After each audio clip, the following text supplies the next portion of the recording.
I think one thing that I really cherished about being at the cadets there for 10 years with the wonderful people that were there is that every year we tried to do new things. We were always trying to up the level of what you were doing as a teacher, as a designer. So I think coming to Boston and all the people that are on board with this team, from the designers through the caption supervisors, through the teaching staff, I think that we're all the kind of people that we want to bring a new flavor, a new brand to Boston, but we would do that with whatever corps we were with. So I don't think there was like anything like we're thinking, oh, well, Boston was at this placement last year, so how can we get them to this placement this year? I think we're just producing the greatest, creative design and effective design and the best teachers and the best, that we could possibly bring here, regardless of who they were. Boston, the level of what we're trying to do is to give them the best. I mean, I think it's that simple. And I think that it's an insanity that people like us have. I think all the drum corps have that. The goal is always to be the greatest thing you've ever produced. You're not trying to do less or do more. You're trying to make it unique to what you previously have done. And it's easy to do that when you go to with a new team. And that was something we were really excited about. I was mentioning Keith Potter, the artistic director. He thinks of the toolbox of design in a unique way. It's different. So that brought a lot of new ideas out of some of what we were writing and coming up with it conceptually. So that required new ways of playing. That required different ways of teaching. You're working with new people. So everybody has different ways and approaches that they want to do it. It's been really fresh because it's forced us to up our game a little bit as a teaching staff and a design team.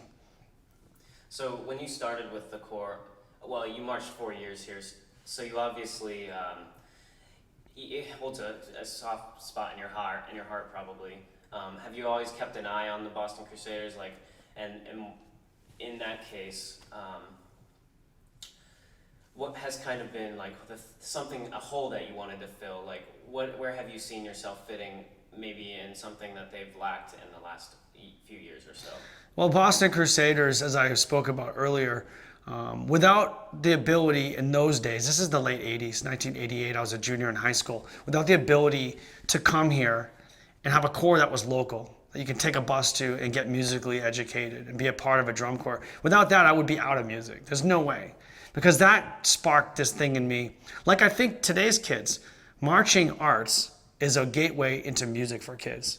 That passion is why I'm doing this as a career. It's what I've always done. I wouldn't know where I'd be without it, right? So regardless of all the drum corps I've been with, that was always the passion. But there's definitely a part of my heart that was Boston because, I grew up here. And the people that I marched with back then are running the board of directors. There's the leadership from the guys that I was in the court with, and the people that taught me there are still connected with the group. There's a long kind of history and lineage there. So I was always connected with everybody. For instance, Chris Holland, the executive director, we marched together. We went to UMass Amherst together. We were in music school together. We lived together in college. I mean, we've been connected for eternity. So when he became the executive director, he definitely came in, he was like, all right, is this a good time to come back to Boston? And it was a very, very, very difficult decision. But sometimes it's time in life for something new and fresh. And it's been that. And to be able to do it where I got my start, and to give back to the Corps that really did start my musical life, so to speak, it's been fantastic. It does go beyond a job. I mean, anybody that's doing this, it's not a job. I mean, let's be real. I'm still a kid. I'm still living the drum corps life that I did as a kid because of how powerful that was. It's neat that even with the limited resources we had in 1988 with a small corps, I still had that experience that propelled me into music. And I think drum corps is still doing that. Thankfully, we travel better. I think all the corps, the teaching's so much better. Like, there's so many great teachers out there.